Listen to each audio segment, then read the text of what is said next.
I want to welcome everyone back to another awesome edition of Aero 210 and Aero 315. This time, we're going to be getting ready for the Airfoil Lab. The Airfoil Lab is going to tie together just about every lesson you've had up until this point.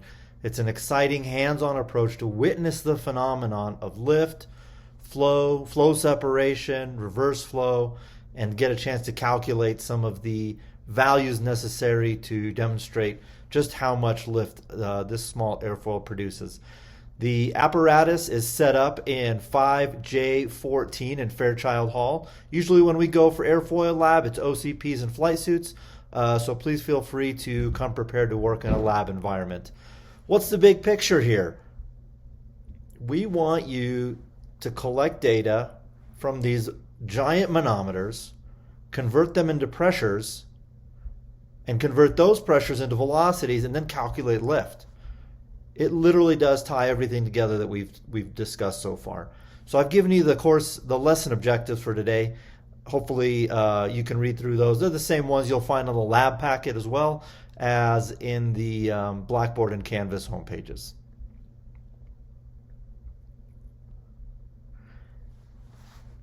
This is the wind tunnel. It's a 12-inch by 12-inch wind tunnel, and that means that the test section, that clear section in the middle where the airfoil is 1 foot squared. It starts on the left and flows towards the right. Some other images, you'll see that from the front the area is quite large and gets smaller as you get closer to the test section. That means as area gets smaller, what happens to velocity? That's right, it gets bigger. And then the fan and motor apparatus is to the far right. And you can see the manometer bank there. The manometer bank is connected via tubes to 14 different ports, 7 on the top and 7 on the bottom of the airfoil that actually measure the static pressure as the airflow is moving across the top. Take a minute and look through this image, and I'll go on to the next slide here. At the entrance is a honeycomb flow straightener. This prevents cadets from being ingested into the wind tunnel. No, I'm just kidding. What this actually does is help to straighten the flow from outside to inside. Unfortunately, the airflow experiences pressure losses due to friction. So we have to recalculate the total pressure once we get inside the tunnel. Well, how are we going to do that? Well, I have a particular device I want to share with you. Before we get to that, this is on the reverse angle. You'll see the airflow moving from right to left of the image. You can notice the airfoil there. There are tufts of string that help to visualize the airflow and what's going on. The videos associated with this particular lesson prep actually show you those tufts of string in action. You'll have an opportunity to rotate this airfoil through various angles of attack. Really be careful when you do this. There are 2 knurled nuts that hold the airfoil at a particular angle of attack. So once you're holding the handle, the part that's pictured here with the fingertips, don't let go of it. It could break off and end up in the fan and the motor, and that's really bad. Hold on to that, loosen the tightening nuts, rotate to your particular angle of attack, and then tighten those nuts back down. This is part of your cautions, warnings, and notes that we expect you to be prepared for prior to operating the wind tunnel. This is that device I told you about. How do we figure out total pressure once we're inside the tunnel? Perhaps you've learned about a pitot probe or a pitot tube. This one sits just ahead and above of the airfoil in the free stream air to help us collect data on both static pressure and total pressure. From there, we can back up dynamic pressure and velocity. Take a chance to look at this when you get into the wind tunnel.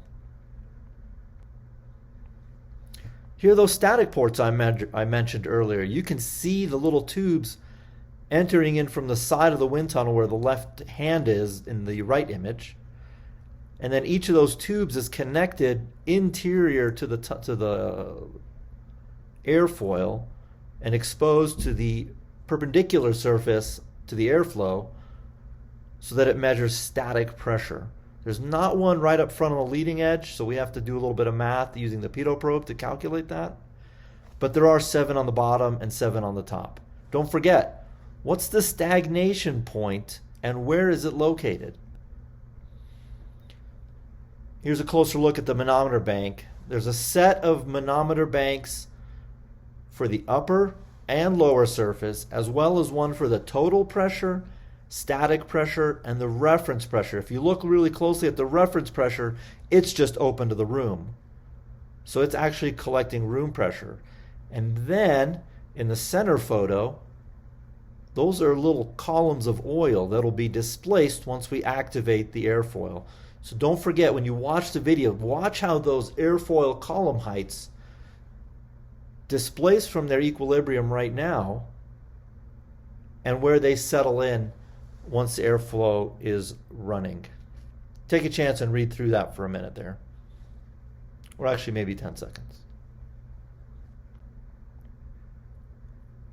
This is what it looks like. We can read these heights in inches, by the way, inches of oil. That's important to know, especially when you're doing calculations with density using the manometer equation. And we can calculate the pressures inside the tubes. I'm going to ask you, if the tube and the oil, or if the oil inside the tube is high, what does that say about pressure inside there? And vice versa. What if the oil in the tube is low? What does that say about pressure? And where is that port connected to on the airfoil? Don't forget, when you're reading the manometers, you don't want to experience any parallax reading at an angle. So you want to kneel down, get a good look, and it's measured in inches and fractions of inches. So a straight edge is helpful here. Have a partner record the data as you read it off. There's also a water barometer and a digital thermometer in the room to help us collect data to begin our calculations to calculate lift. Before you come to the lab, that we ask that you carefully review the lab packets and watch this video and the other prep videos, if any, so that you're better prepared. We don't have a lot of time during this short hour. We want to get everybody through to get a chance. You should be assigned a few particular angles of attack, and we'll collect everybody's data on one spreadsheet so that we can produce a lift curve slope and calculate lift. There are some cautions, warnings, and notes prior to starting the lab, so please make sure you read them here as well as read them again on the board. They are imperative to follow and make sure that we don't damage equipment or hurt anybody. I'm ready. This is one of those videos I mentioned. The airflow is running. You can see the tufts of string. As we rotate the airfoil to higher angles of attack, you can notice a little bit of wiggling there.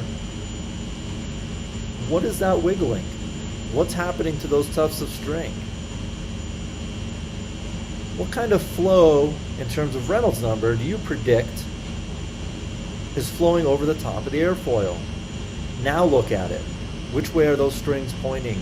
Keep going. Look at how high that angle of attack is, almost to 20 degrees. Now notice the manometers. Keep recording the reverse. You can see how they're displaced. I guess it doesn't. You'll be doing this in Go ahead. practice. Here's the reverse angle.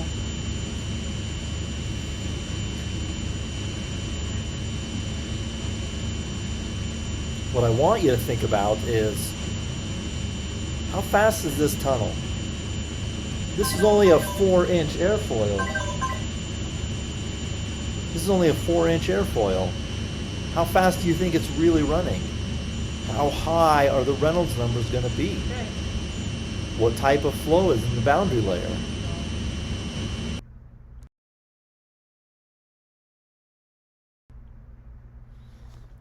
Afterwards, we're going to record all the data on a spreadsheet. You'll download that spreadsheet, complete the rest of the lab packet,